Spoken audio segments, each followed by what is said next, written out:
Hello everyone, welcome back to my channel. मैं हूं स्नेहा सिंह और आज की इस वीडियो में हम लोग क्लास 9th बायो का चैप्टर नंबर 1 पढ़ने वाले हैं। अगर हम साइंस की बात करें तो होल साइंस में चैप्टर नंबर 5 आपका ये दिया गया है, जिसका नाम है cell the fundamental unit of life, और हिंदी में से कहते हैं कोशिका, जीवन की मौलिक या फिर मूलभूत इकाई। तो हम लोग हिंदी में ही पढ़ेंगे, डोंट वरी, ठीक है, क्योंकि ये जो लेक्चर है स्पेशली हिंदी मीडियम स्टूडेंट के लिए है। तो आइए चलिए इस चैप्टर को शुरू करते हैं। बहुत ही इंटरेस्टिंग टॉपिक है ये हमारा सेल, ठीक है। तो सेल या फिर कोशिका हमें ये बताती है कि कोशिका ही जो है हमारे जीवन की एक मौलिक इकाई है। मौलिक या फिर फंडामेंटल यूनिट का मतलब ये होता है कि इसी से हमारे जीवन की शुरुआत होती है, या फिर हम बोल सकते हैं कि इसी के द्वारा एक संपूर्ण जीव का निर्माण होता है।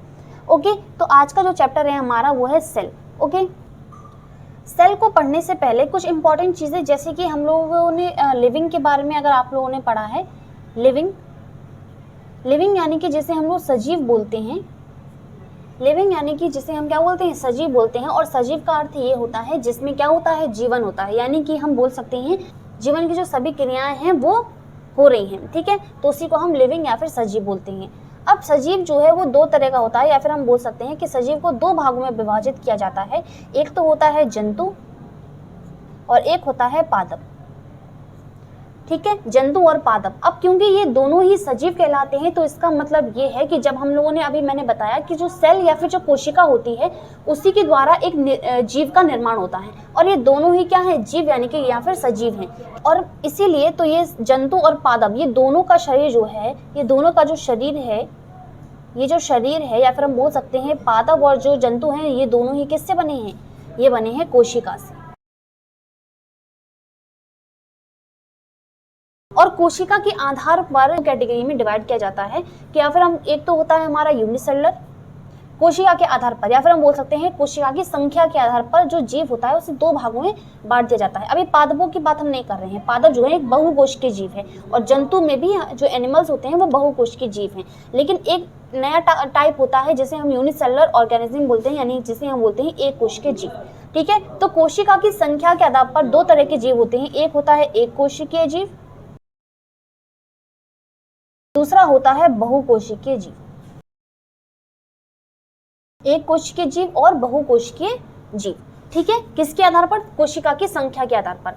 अब जब इतनी सारी चीजें कोशिका पर डिपेंड कर रही हैं और हमें पढ़ना भी कोशिका यानी सेल को है, तो चलिए हम जान लेते हैं आखिरकार सेल या फिर कोशिका होती क्या है। कोशिका अर्थात सेल, ठीक है। चैप्टर में ये बोला गया है कि कोशिका जो है वो जीवन की मूलभूत इकाई है, ठीक है। जो कोशिका है वो जीवन की क्या है, मूलभूत इकाई है। मूलभूत इकाई या फिर फंडामेंटल यूनिट का मतलब ये है कि एक ऐसी यूनिट है लाइफ की, या फिर हम बोल सकते हैं कि लाइफ, या फिर हम बोल सकते हैं कि जो जीवन है वो अपने आप में एक बहुत बड़ी चीज है। जो सबसे छोटी जो यूनिट है वो हमारी कोशिका है या फिर सेल है। जैसे कि एक एग्जाम्पल के द्वारा मैं आपको अगर बताऊं, एक उदाहरण के द्वारा अगर मैं आपको बताऊं कि जैसे कि अगर मैं भाषा की बात करूं, अगर मैं किसकी बात करूं, भाषा की बात करूं, भाषा यानी कि लैंग्वेज, तो लैंग्वेज की जो यूनिट या फिर जो इकाई होती है वो होती है अक्षर, यानी कि लेटर, अक्षर। क्योंकि अगर हम देखें तो एक अक्षर के द्वारा ही, एक अक्षर के समूह से मिलकर के क्या बनता है, एक शब्द बनता है। शब्द के समूह से क्या बनता है, एक वाक्य बनता है, और वाक्य के समूह से क्या बनती है, भाषा, या फिर हम बोल सकते हैं कि लैंग्वेज का निर्माण होता है, ठीक है। तो इस तरह से भाषा की जो सबसे छोटी इकाई है वो क्या है, अक्षर है। उसी तरीके से जो कोशिका है, जो सेल है, वो एक जीवन की यानी कि लाइफ की सबसे छोटी यूनिट है। अब यूनिट यानी कि यहाँ पर इकाई की, अब इकाई का शब्द हमने समझ लिया, ठीक है। और इकाई किसकी है, जीवन की है, किसकी है, जीवन की है। अब यहाँ पर एक वर्ड है मूलभूत, या फिर हम बोल सकते हैं फंडामेंटल। फंडामेंटल का मतलब ये है कि जो सेल है वो अपने आप में कंप्लीट है, एक कंप्लीट यूनिट है, यानी कि एक ऐसा हम बोल सकते हैं एक बेस है, ठीक है। यहाँ पर मूलभूत या फिर फंडामेंटल शब्द का अर्थ यहाँ पर ये है कि ये क्या है, एक बेस है, एक आधार है, एक आधार है उस स्ट्रक्चर को बनाने के लिए, उस संरचना का निर्माण करने के लिए जिसके द्वारा एक जीवन की शुरुआत होगी। बात समझ में आई। जिस तरह से अगर मैं आपसे कहूँ कि मुझे एक घर बनाना है, ठीक है, और उसके लिए जिस चीज़ की रिक्वायरमेंट होगी वो है एक ज़मीन, ठीक है, कि मुझे एक प्रॉपर लैंड चाहिए एक घर को बनाने के लिए। और अगर मैं आपसे ये कहूँ कि अगर मेरे पास ज़मीन नहीं है और मुझे वो घर बनाना है, तो आप कहोगे ये चीज़ इम्पॉसिबल है, क्योंकि बिना ज़मीन के कोई भी घर या फिर कुछ भी बनाने के लिए एक बेस की ज़रूरत होती है, जो कि हमारी ज़मीन है। ठीक है, और अगर मेरे पास वो ज़मीन नहीं है तो मैं उस घर को नहीं बना सकती। उसी तरीके अगर मैं फैक्ट्री को ले लूँ, ठीक है, किसी भी चीज़ को ले लूँ जिसके लिए मुझे एक बेस की ज़रूरत है, ठीक है, अब वो घर जो है वो हवा में तो नहीं उड़ेगा। तो इस तरह से जो है हमारे सेल जो है बेस है, जिस पर हम इस तरह से ऐसे एक बेस है जिसमें हम काफ़ी सारी चीज़ों को, जो भी चीज़ें जो हैं रिक्वायरमेंट होती है लाइफ को बनाने के लिए, वो सब चीज़ें जो है उस पर हम बनाते हैं। अब ये तो हमने सेल के बारे में कुछ चीज़ें जान ली, ठीक है, कि सेल का मतलब क्या है। ओके, और यहाँ पर एक कंक्लूजन निकल कर आता है कि जो सेल है वो हमारे जीवन की मूलभूत एवं मौलिक इकाई है। ठीक है, मूलभूत अथवा मौलिक इकाई है, ठीक है, जिसके द्वारा ही क्या होती है, जीवन की शुरुआत होती है, अर्थात किसी जीव का निर्माण होता है। तो डेफिनेशन यानी परिभाषा की बात करें, तो परिभाषा होगी कि कोशिका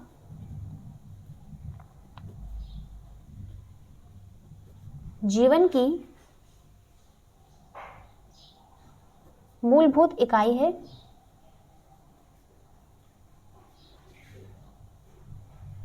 जिसके द्वारा एक संपूर्ण जीव का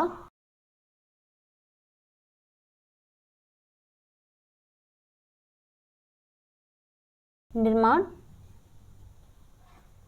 होता है। ठीक है, कोशिका की संख्या के आधार पर, ये क्या है, ये दोनों चीजें हैं कोशिका की संख्या के आधार पर। हम कोशिका की संख्या के आधार पर ही जो जीव होते हैं उन्हें दो भागों में बांटते हैं, एक होता है एक कोशिकीय जीव और दूसरा होता है बहुकोशिकीय जीव। ठीक है, अब यूनिसेलुलर ऑर्गेनिज्म और मल्टी सेलुलर ऑर्गेनिज्म दोनों ही क्या होते हैं, इनके बारे में हम जानेंगे। उससे पहले आप लोगों को इसमें देखना पड़ेगा। ठीक है, ये जो दो सेल हैं, ये दोनों ही क्या है, सेल हैं, ये दोनों ही क्या है, कोशिका हैं। ये हमारी है एनिमल सेल, जैसे कि अगर हम सभी एनिमल्स की बात करें, अगर हम ह्यूमंस की बात करें, तो हमारे अंदर इस टाइप के सेल जो हैं पाए जाते हैं। और ये है प्लांट सेल, यानी कि पेड़ पौधों में इस टाइप के सेल पाए जाते हैं। ठीक है, तो ये दोनों ही क्या है, सेल के टाइप्स हैं। एक हमारा एनिमल सेल जो कि इस तरह से दिखाई देता है, और ये है प्लांट सेल जो कि इस टाइप से दिखाई देता है। अब इसमें कई सारी चीज़ें आपको दिखाई दे रही होंगी। ठीक है, कई सारी चीज़ें इसमें हैं और उनके अलग अलग नाम भी हैं, और इनको हम बोलते हैं सेल ऑर्गेनल, जिसके बारे में हम इस चैप्टर में पढ़ेंगे डिटेल में। ओके, अगर मैं पहले एनिमल सेल की बात करूं, एनिमल सेल के ऑर्गेनल्स की बात करूं या फिर ऑर्गन्स की बात करूं, यानी जिन्हें हम कोशिकांग बोलते हैं, कोशिका के अंगक। ठीक है, कोशिका में ही ये सब चीज़ें पाई जा रही हैं, तो इसको हम पूरी तरीके से कोशिका बोलेंगे। तो कोशिका में कौन कौन से अंगक होते हैं उनके बारे में हम पहले देख लेते हैं। ठीक है, तो सबसे बाहर वाली जो लेयर होती है, यानी कि जो कि इस पूरे सेल को कवर करके रखती है, जिसके अंदर ये सारी चीज़ें हैं। ठीक है, तो वो जो एक बैरियर है या फिर हम बोल सकते हैं ये जो जिन है, ये हमारी कहलाती है सेल मेम्ब्रेन या फिर कोशिका झिल्ली। ये है हमारी कोशिका झिल्ली। अब इसके अंदर जो पिंक कलर का आपको द्रव देखने को मिल रहा है, या फिर जिसके अंदर जो पिंक कलर का आपको फ्लूइड दिख रहा है, ये फ्लूइड हम बोलते हैं इसे साइटोप्लाज्म, या फिर हम इसे बोलते हैं कोशिका द्रव्य।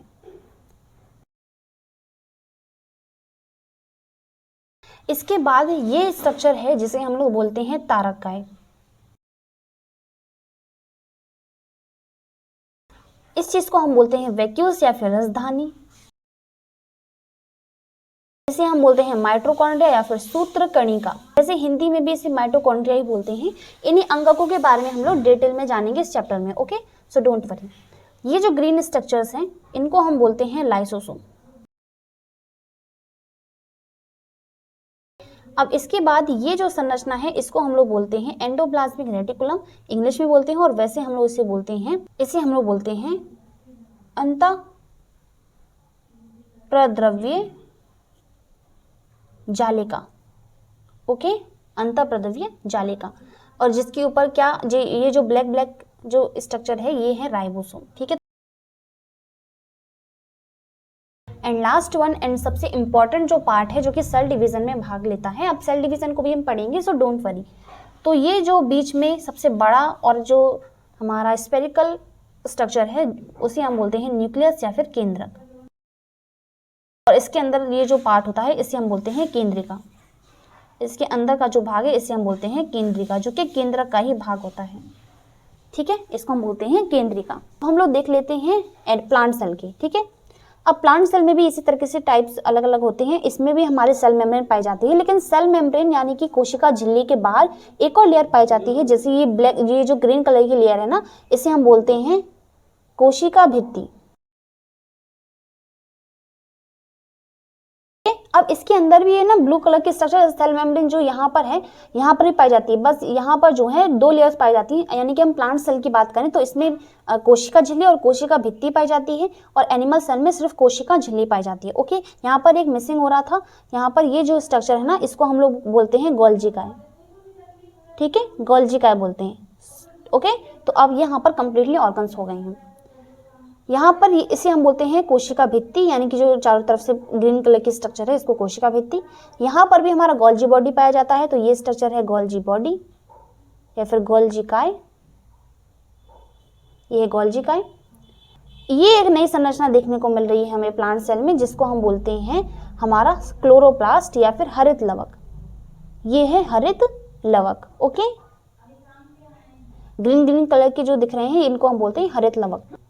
ये रेड कलर के स्ट्रक्चर है जिसे हम लोग माइटोकॉन्ड्रिया या फिर सूत्र कणिका बोलते हैं। तो प्लांट में भी सूत्र कणिका जो है पाई जाती है। यहाँ पर जो वैक्यूल है, यहाँ पर देखो, यहाँ पर बहुत छोटे छोटे और नंबर्स जो है उनके ज़्यादा थे, बट यहाँ पर जो है वैक्यूल एक पाया जाता है, वो बड़ा पाया जाता है।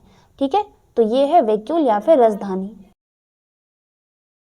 रसधानी। ओके, यहाँ पर भी एंडोप्लाज्मी रेटिकुलम यानी कि अंतःप्रदवीय जालिका पाई जाती है। अंतःप्रदवीय जालिका पाई जाती है। ओके, बीच में यहाँ पर भी पाया जाता है केंद्रक। ठीक है, सो ये हमारा है केंद्रक। ओके, तो ये है सेल ऑर्गेनल्स। ठीक है, यहाँ पर ये अंतःप्रदवीय जालिका है। ठीक है, जालिका। तो ये है सारे सेल ऑर्गेनल्स, हमने एनिमल सेल में भी देख लिया और प्लांट सेल में भी देख लिया। ठीक है, और इन्हीं ऑर्गेनल्स के बारे में हम लोग पढ़ेंगे इस चैप्टर में।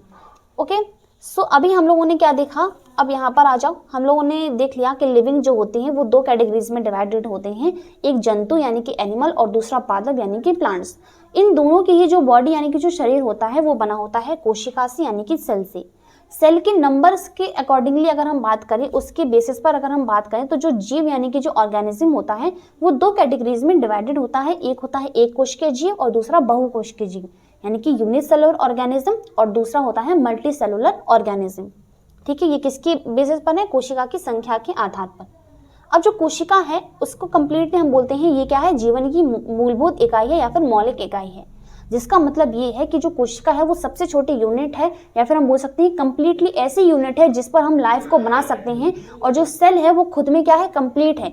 ठीक है, यानी कि ये जो सेल है वो खुद में क्या है, कंप्लीट है, क्योंकि इसमें अभी हम लोगों ने ये देखा कि इसमें देखो कितने सारे ऑर्गेनल्स पाए जाते हैं। ठीक है, और जो सेल है हमारी वो कैसी होती है, लिविंग होती है। तो ये देखो कितने सारे ऑर्गेनल्स पाए जाते हैं, तो इसी के कारण बोलते हैं कि जो सेल है वो हमारी कैसी है, एक कंप्लीटली या फिर मूलभूत यानी फंडामेंटल यूनिट है, किसकी, लाइफ की। ठीक है, और ये हमें क्या है, एक आधार देती है, एक बेस देती है लाइफ को ऑरिजिनेट करने का। ठीक है, यहाँ पर डेफिनेशन मैंने लिखी थी कि कोशिका क्या है, जीवन की मूलभूत या फिर मौलिक इकाई है, जिसके द्वारा एक संपूर्ण जीव का क्या होता है, निर्माण होता है। इसके अलावा हम कोशिका को क्या बोलते हैं कि कोशिका क्या है,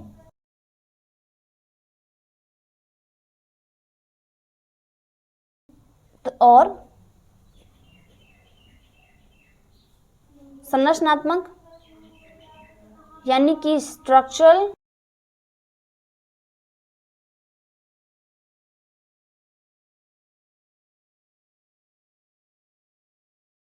ओके, तो यहाँ पर एक और नई चीज हमें देखने को मिली कि जो कोशिका यानी कि जो सेल है वो लाइफ यानी जीवन के क्या है, संरचनात्मक यानी कि स्ट्रक्चरल और क्रियात्मक यानी कि फंक्शनल यूनिट है। यानी कि हमारी कोशिका में कई सारी संरचना देखने को मिलती है जो कि कंप्लीटली क्या बनाती है, स्ट्रक्चर बनाती है, कई सारी संरचनाओं का निर्माण करती है जो कोशिका होती है, और साथ ही फंक्शनल है, यानी कि इसके अंदर जो भी ऑर्गेनल या फिर जो भी अंगक पाया जाता है या फिर जो भी स्ट्रक्चर ये बनाती है, जो भी संरचना का निर्माण करती है, वो एक फंक्शन या फिर एक कार्य को संपन्न करता है। ठीक है, तो इस तरह से इसे संरचनात्मक और कार्यात्मक या फिर कार्यात्मक भी बोल सकते हैं इसको। ठीक, क्रियात्मक या फिर कार्यात्मक इकाई है। ओके, तो इस तरह से अभी आज का इंट्रोडक्शन सेशन था। वीडियो में हम लोग पढ़ेंगे सेल डिस्कवरी के बारे में और सेल थ्योरी के बारे में पढ़ेंगे। इस तरह से इस चैप्टर को हम लोग कंटिन्यू रखेंगे, ठीक है। और साथ में हमारा क्लास 12th वालों का जो चैप्टर है sexual reproduction in flowering plants, तो वो भी साथ में चलता रहेगा, ठीक है।